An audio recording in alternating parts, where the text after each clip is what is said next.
Danach versuche ich erstmal das ganze Chlor zu neutralisieren und die gefährlichen Schwermetalle zu binden, zum Beispiel Kupfer, Blei und sag mal, schläft da einer?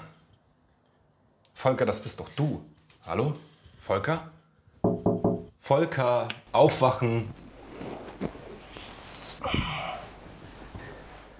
Hi Leute, herzlich willkommen zum Dennerle Beginner Guide. In den folgenden Episoden werdet ihr mit mir zusammen alles rund um das Thema Aquaristik lernen. Wie der Name Beginner Guide ja schon sagt, werden wir von der Planung bis zum Entstehen des Aquariums und natürlich darüber hinaus alles miteinander durchgehen und worauf ihr dabei achten müsst. Bevor ihr jetzt losstürmt und euch ein Aquarium kauft, Tiere holt, Pflanzen holt, Dekoration holt, sollte man auf ein paar Kleinigkeiten achten, damit euer Aquarium später auch zum Erfolg führt.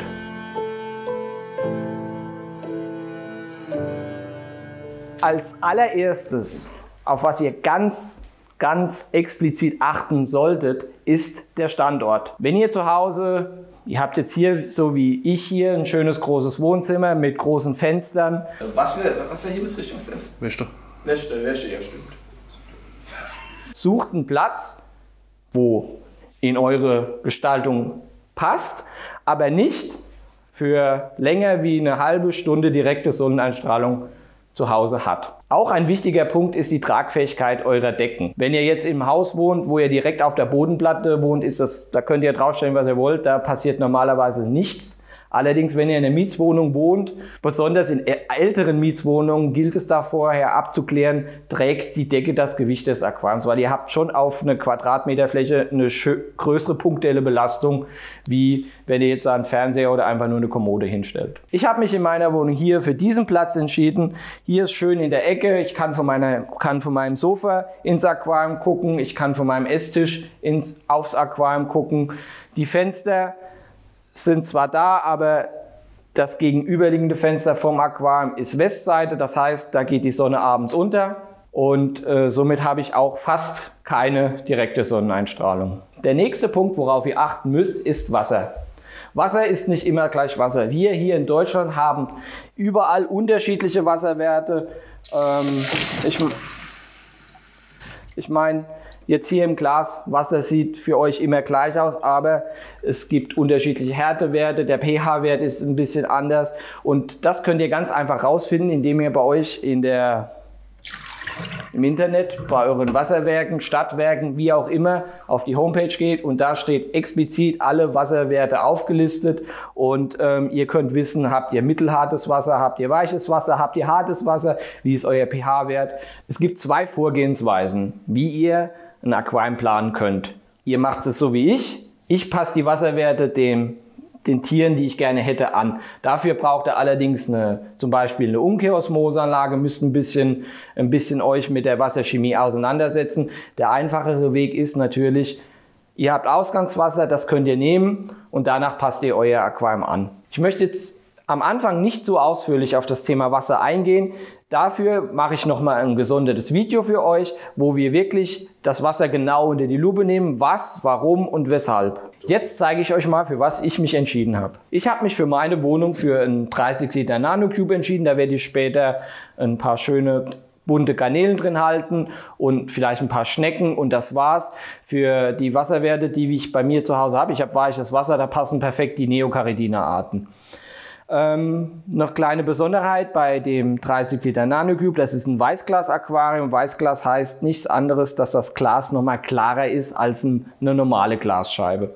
Bei dem Aquarium ist dann dabei eine Abdeckscheibe, die Halterung für die Abdeckscheibe, eine schwarze Rückwandfolie und ganz wichtig, da müsst ihr echt drauf achten, wenn ihr ein Aquarium euch anschafft, egal ob es ein Nanocube ist oder ein großes Aquarium, ihr müsst immer eine Druckausgleichsmatte mit dazu holen.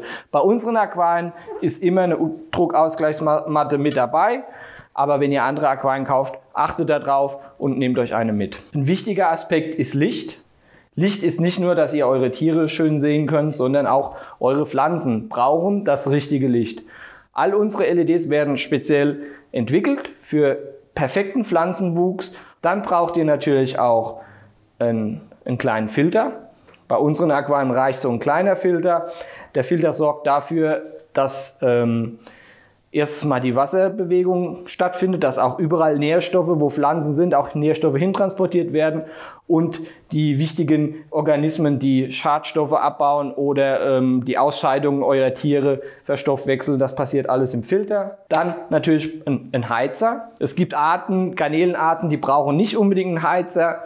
Aber die Pflanzen, wenn ihr schöne Pflanzen haben möchtet, braucht ihr immer so zwischen 24 und 25 Grad Wassertemperatur. Dann wachsen auch eure Pflanzen am allerbesten. Also nehmt euch am besten auch gleich einen Heizer mit. Natürlich braucht ihr auch eine Kontrolle, wie viel Grad es auch wirklich in eurem Aquarium ist. Bodengrund. Bodengrund ist ganz essentiell. Es gibt zwei Varianten von Bodengründe. Einmal hier so eine klassische Variante. Wir haben hier einmal den Kies und unter den Kies kommt ein Nährbodensubstrat, damit die Pflanzenwurzeln mit Nährstoffen versorgt werden. Oder ihr entscheidet euch für eine andere Variante, und zwar ist das eine Soil-Variante. Soil ist ein Bodengrund, der ist so wie ein Hybrid. Der ist so eine Mischung zwischen Kies und Nährboden in einem. Da müsst ihr aufpassen, wenn ihr in einer Region wohnt, wo ihr eh schon weiches Wasser habt und verwendet Soil. Der verändert eure Wassereigenschaften. Der Soil entzieht dem Wasser die Carbonathärte, macht euer Wasser noch weicher und senkt auch euren pH-Wert logischerweise damit. Wenn ihr ein wirklich blutiger Anfänger seid, holt euch Nährboden und holt euch Kies. Damit seid ihr auf Nummer sicher. Dann natürlich einmal Hardscape-Material. Hierbei gilt es darauf zu achten. Ich habe jetzt in unserem Fall eine schwarze Lava genommen.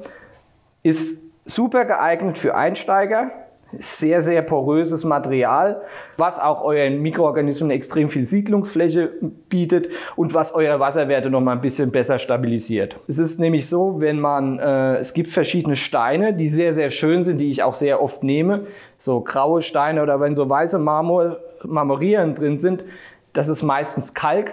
Und wenn wir dann später CO2 ins Aquarium reingeben, was passiert? Das CO2 löst den Kalk raus und härtet euer Wasser auf.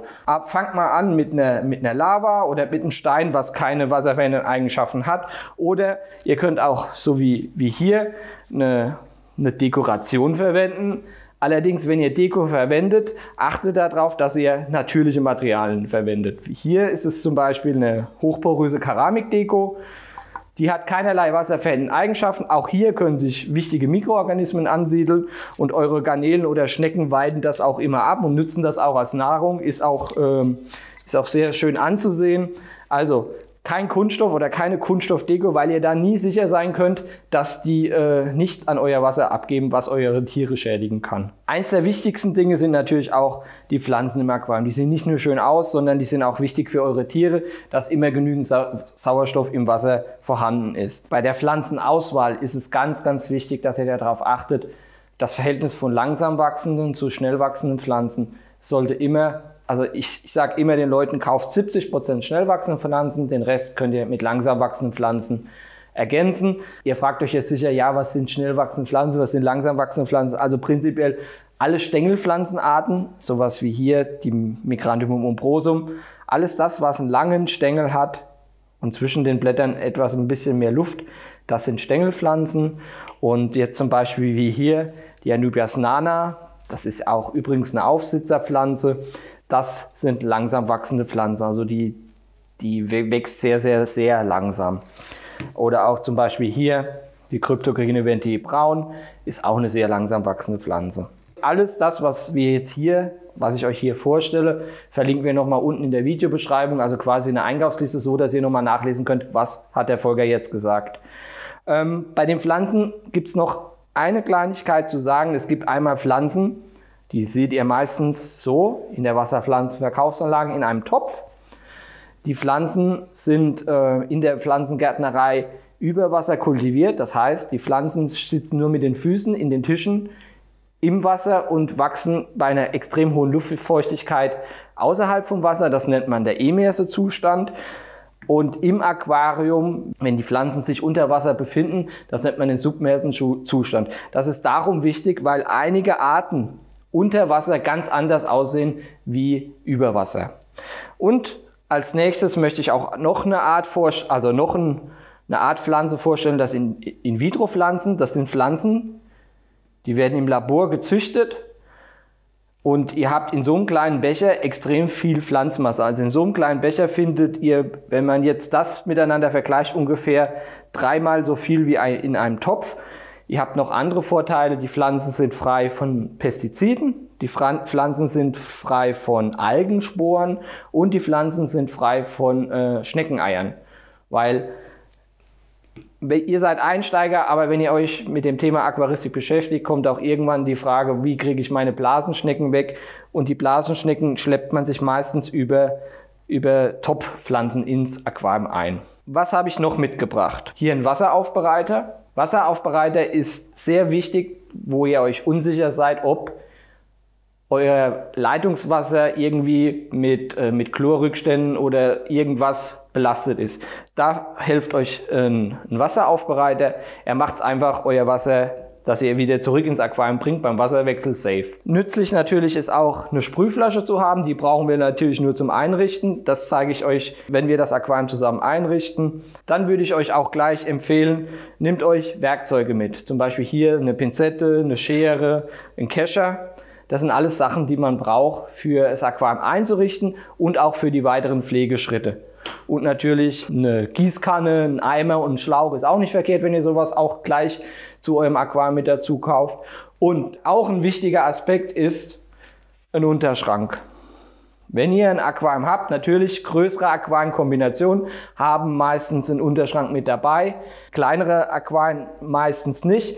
Und dafür, wenn ihr ein kleines Aquarium habt, jetzt bei 30 Liter, das könnt ihr auch noch auf eine normale Kommode stellen, aber wenn es größer wird, 50, 70 Liter, da sollte man schon ein gescheites, vernünftiges Unterschrank haben. Hier habe ich jetzt so eine Säule.